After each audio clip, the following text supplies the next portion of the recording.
दोस्तों, आज हम बात करेंगे CN01/2018 के तमाम ऐसे मेडिकल फिट कैंडिडेट जो कि लगातार 2019 से अपनी वेटिंग क्लियर कराने के लिए प्रयासरत थे, अपनी निष्ठापूर्वक से अपनी कार्य को किए जा रहे थे। तो उनसे रिलेटेड एक नोटिस आया, आपको भी पता है 14 मई को पहला नोटिस आया। उसके बाद सभी जोनल रेलवे से एडिशनल डायरेक्ट कोटा का वैकेंसी का डिमांड मांगा गया। कितना है? उसमें लगभग 12 जोनल रेलवे ने अपना डाटा भेजा और टोटल अगर उसमें देखा जाए तो 1909 यानी कि 1723 एडिशनल वैकेंसी थी और 186 रिप्लेसमेंट का डिमांड हुआ। 1909 टोटल वैकेंसी का डाटा दिया गया। आपको ये पता ही होगा, आपको ये स्क्रीन पे हम दिखाना भी चाहेंगे, आपको देखिएगा। उसके बाद फिर लड़कों ने दिल्ली जाने के लिए एक आह्वान किया, क्योंकि 28 जून को दिल्ली में रेलवे के सभी स्टैंडिंग कमेटी के जो सांसद अस्थायी समिति के उनका एक बैठक था, उसमें छात्र लोग गए। उनका मैं आभारी हूँ, उनको मैं धन्यवाद देता हूँ। फिर 29 तारीख को रेलवे के चेयरमैन एवं सभी जोनल रेलवे के PCPO जितने भी थे, उनका एक वर्चुअल वीडियो कॉन्फ्रेंसिंग बातचीत हुआ और 30 जून को पुनः एक सर्कुलर जारी हुआ। वो भी मैं आपको दिखाऊंगा, साइड में आपको दिख भी रहा होगा। तो उसके बाद फिर से अर्जेंट में डाटा मांगा गया, आपको पता है वो डाटा भी सर्कुलर हो गया। तो उस डाटा को भी मैं आप लोगों को दिखा दूंगा। तो आज हम इस 5-6 टॉपिक पे बात करना चाहेंगे।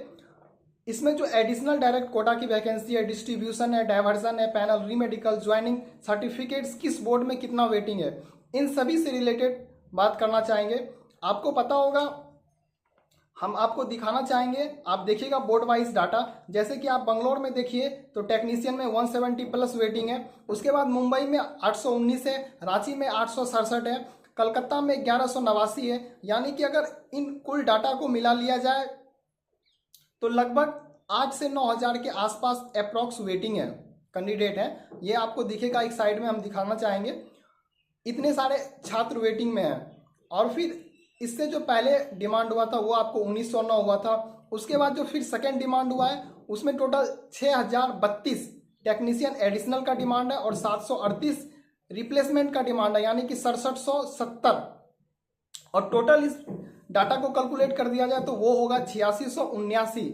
यानी कि जितने लगभग वेटिंग के कैंडिडेट थे उतने का दिल्ली से को डिमांड जा चुका है और अप्रूवल मिल चुका है। ये डाटा आप लोगों को पता ही है। तो आप लोगों को साइड में इधर वेटिंग का दिखेगा, डिमांड कितना है।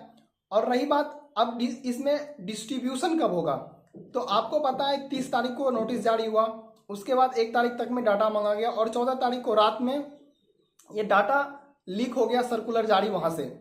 तो इसमें अगर सभी प्रक्रियाएं देखी जाए तो रेलवे बोर्ड का मुझे लगता है, क्योंकि टेक्नीशियन में बहुत सारी कैटेगरी हैं, अप्रॉक्स 30 के अबाउट कैटेगरी है, तो लगभग 2 वीक्स का समय लग सकता है मैक्सिमम। यानी कि जुलाई तक में इसका डिस्ट्रीब्यूशन हो जाएगा, किस बोर्ड को कितना डायवर्जन लेना है ये क्लियरली हो जाएगा।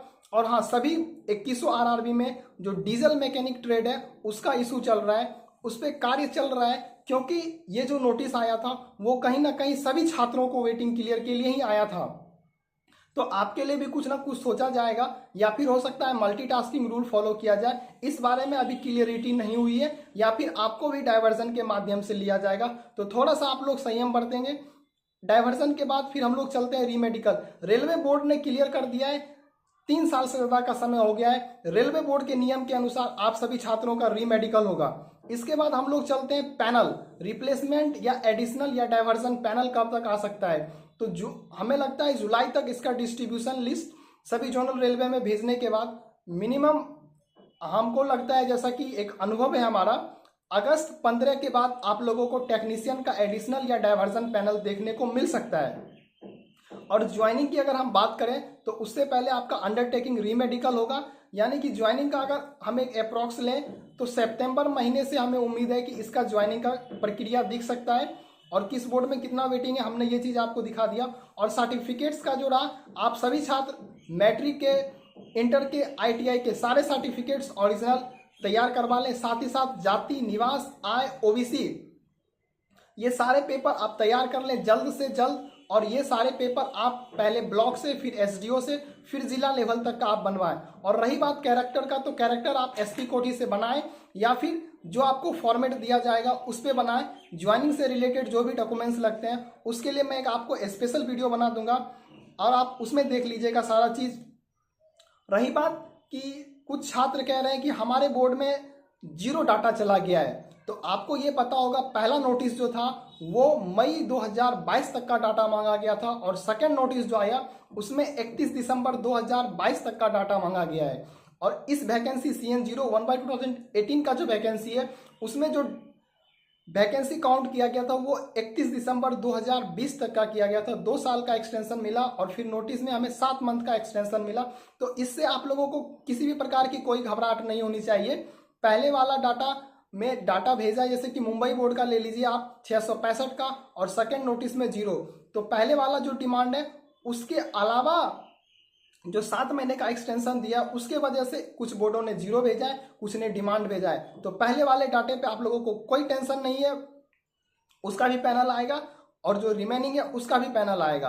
तो इन सभी को ओवरऑल मुझे लगता है, और एक चीज़ एक और क्वेरी रहती है कि OBC जनरल का, तो हम मुंबई बोर्ड के इलेक्ट्रिकल ट्रेड का एक बताना चाहेंगे आप लोगों को जो क्वेरी हो रहा था। मुंबई बोर्ड के इलेक्ट्रिकल में लास्ट कटअप जो है वो OBC का 56.111 है, और अभी का जो लास्ट कटअप गया है पैनल आने के बाद वो 59.44 है, और OBC का भी लगभग जनरल और OBC का अप्रॉक्स रहता है। तो ऐसा ये जो नोटिस आया है वो वेटिंग क्लियर करने के लिए ही आया है। तो आप लोग घबराएं नहीं। अगर UR का सीट है तो UR में सारे कम्युनिटी के छात्र फाइट करते हैं, और UR का जो कटअप है वो डाउन करके, वो शिफ्टिंग मेथड होता है, डाउन करके उसके जगह पे ये OBC SC ST के छात्रों को लिया जाएगा। ये नियम है और ये होगा। आप एकदम थोड़ा सा भी नहीं डरे कि उन सीटों पे सेकेंड DB होगा या फिर वो अगले वैकेंसी के लिए काउंट होगा, वे बैकलॉग में जाएगा, ऐसा कुछ भी नहीं होगा। ये क्लियरली है, क्योंकि ये इस नोटिस में आप लोगों ने जो मेहनत किया है, जो कर्तव्य निष्ठा किया है, वो खुशियों के दिन आपके लौट आए हैं। अब आपकी ज़िंदगी में खुशहाली आएगी। मैं एक चीज़ आप लोगों से ज़रूर गुजारिश करना चाहूँगा, इन सारी मेहनत में आपने तो साथ दिया ही दिया, मेहनत किया। हमारे जितने भी सारे सांसद, रेलवे बोर्ड, रेलवे मिनिस्टर या फिर जोनल के CPO PCPO जितने भी अधिकारियों का सहयोग रहा, आप उन सभी के लिए एक सम्मान समारोह जरूर कीजिएगा। जैसा कि आपको पता है मुंबई में भी एक भव्य सम्मान समारोह हो रहा है, उसमें आप अपना समर्थन जरूर दीजिए। उम्मीद है, आशाएं हैं, जिन भी छात्रों का वेटिंग क्लियर हुआ है या डिमांड होने के बाद वेटिंग क्लियर होने की संभावनाएं बढ़ गई है, आज आपको उनके लिए थोड़ा ना थोड़ा सा दिल में जरूर सम्मान होगा और जरूर दीजिएगा। इन्हीं उम्मीद, इन्हीं आशाओं के साथ अगर आपके पास कोई और क्वेरी है तो आप लोग हमें ज़रूर कमेंट में पूछें। हम कोशिश करेंगे कि उसके लिए अलग से कोई अगर ऐसा ज़रूरी वाला है तो मैं ज़रूर एक सेपरेट वीडियो बना दूंगा।